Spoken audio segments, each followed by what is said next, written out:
All right, I want to thank everybody for joining us here today. We're here with Florida State head coach Brian Pensky, previewing the upcoming Women's College Cup. For the media members in attendance to ask a question to coach, please use that raise hand function on your Zoom, and then I will call on you. But first, we'll turn it over to Coach Pensky for an opening statement. So Coach, whenever you're ready, kick things off for us. All right, thank you so much. Obviously, happy to be on this call and conference with everybody, and elated, obviously, to be advancing to what is the 13th College Cup for this program, and our kids are obviously excited. It's a return trip for many of them. It's obviously for our staff, our coaching staff. It's first time for this group together, and first time obviously for me as a head coach. But our group is ready. We're preparing this week, obviously, very busily for what will be once again a very good opponent, strong opponent in North Carolina. All right, thank you, Coach. Again, just want to remind everybody in attendance to raise your hand, and then I will call on you as we get those. And then when I call on you, please do state your name and media affiliation.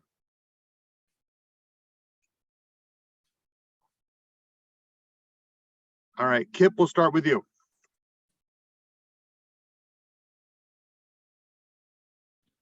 Good. Thanks very much. Brian, good to see you again. And the last time we saw you, the ACC championship, you said that the games with Carolina took on a certain tone. This is basically the rubber match. How do you expect, what will decide this, this game this time for? Yeah, I mean, it's like all the games, right? With this group, it'll come down to moments, right? Making plays, preventing plays. They've obviously tweaked some things since the last time you and I spoke in that ACC final.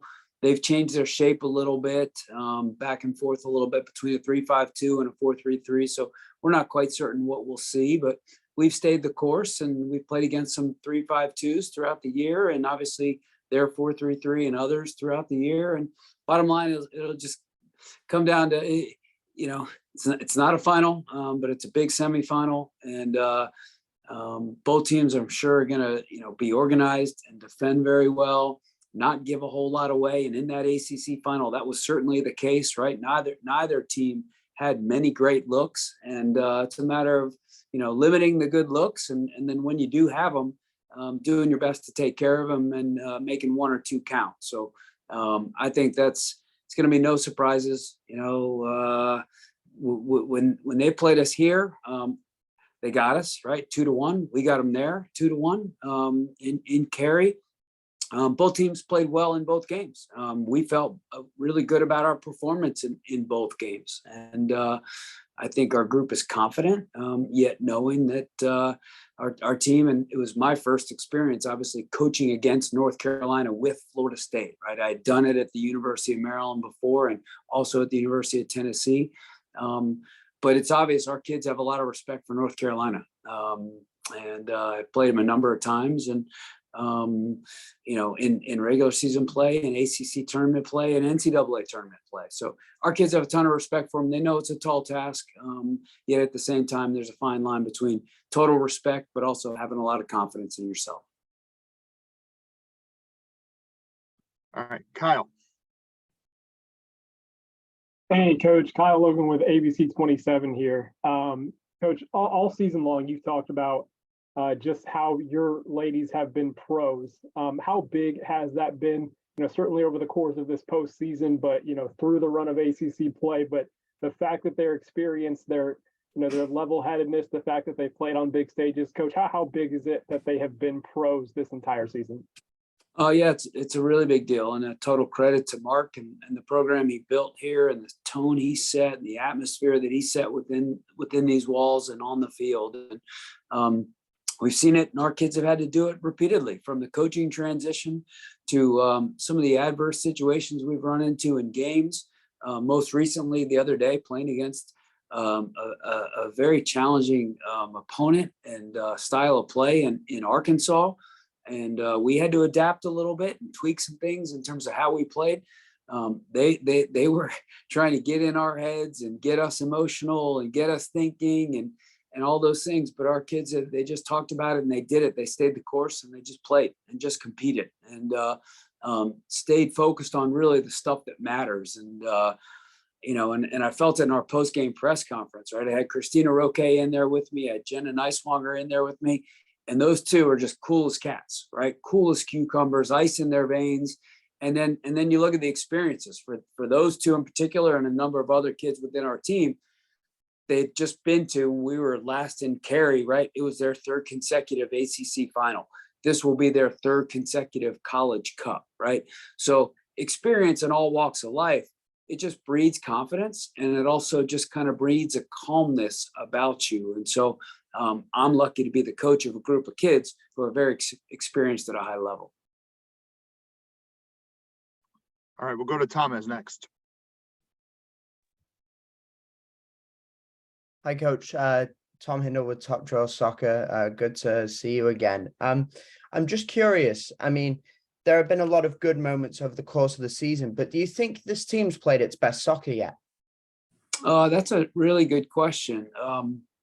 I think we've had some moments of playing our best, some real moments, and borderline games. And I thought, honestly, in that ACC final, I thought we were really good. It's really hard when you play against really good opponents to be perfect for 90 minutes. It's impossible, right?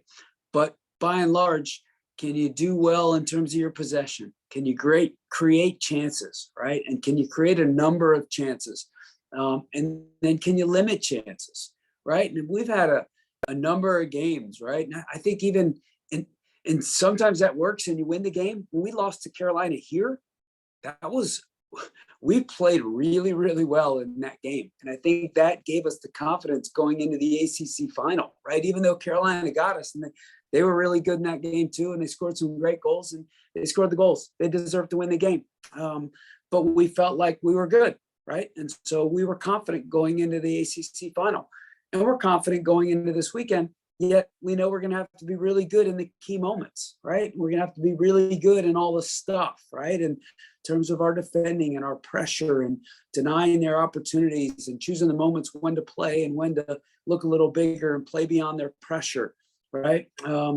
But I think we've had a lot of moments where we have said as a staff and we've told the group that we are playing our best, right? And now it's like, can you put those together? And we did that in that ACC final. Can you play your best on the biggest stage, right? That's when it really matters. And I've talked to a couple of other coaches who have been eliminated, right, over the course of the last couple of weeks. And very brokenheartedly, they've said, unfortunately, our kids have chosen a certain day to not play their best and not be at their best. So, and that goes back to the prior question and the experience within our group, right? Our kids are going to come and they're going to be focused on the game. They're not going to be focused on the event. They're not going to be, worried about the attendance or the stands or anything like that. The arena, because of their experience, it's going to allow them to show up and just play the game. And hopefully within that, then their soccer can be the best. Thank you. All right, we'll go to Carter next. Hi, Coach. Carter with the Tallahassee Democrat. I know you probably don't want to look ahead too much, but how do you kind of approach preparing for potential future opponents in a tournament setting? And what are just kind of your overall impressions of Alabama and UCLA? Yeah, I mean, the way we did this going into the ACC tournament, and we did this going into last weekend on the 2-game weekend, right? Round of 32 and Sweet 16. We have 2 full-time assistants, obviously, and a volunteer assistant, and they're in charge of the scouting reports. And so one of those guys has Carolina this weekend, and then the other 2 have Bama and UCLA. So right now, I would say 90+% of our focus is certainly on UNC. While the guys in the background are dabbling in Bama and UCLA. Obviously, I've known Alabama for a lot of years, and Wes is one of my best friends in this game, and he's done a phenomenal job. And they're a terrific blend of tough, athletic, competitive, and soccer playing. And he's got his 4-4-2, and they're really challenging. And obviously, they gave Duke fits last Friday night, and did enough to win the game. Certainly, UCLA, I actually watched them earlier in the year when they played against Duke and when they played against UNC, and then watched a little bit of their game the other night against UVA. And they've been an ACC killer this year, and total credit to that staff as well as a first year group together. And they've done a phenomenal job from start to finish as a group, and have some very talented individual players. So I have to familiarize myself a little bit more with them if we were to play them. I just know Wes, and I know his team, and I've known them for a long time, and they're a good team. But like I said, it's all about UNC, and obviously Anson has always been the measuring stick. And then Mark kind of came around about 18 years ago, and the two of them have gone toe to toe for the last 17 years until this fall. And I've watched those battles from afar, and with a ton of admiration for both of them. And so all focus right now for me, obviously, on UNC. All right, thanks, Coach. We'll go Kyle, and then we have room for one more if somebody else wants to jump in, but Kyle now. Coach, back to just the experience factor and some kind of something that's been hinted on, I feel like, in every question, but obviously this team's coming in as the defending champion, Coach. But have you sensed that that's not been on the ladies' minds of defending that title, that they're focusing on this team and this year and what they want to accomplish just in these seasonal goals?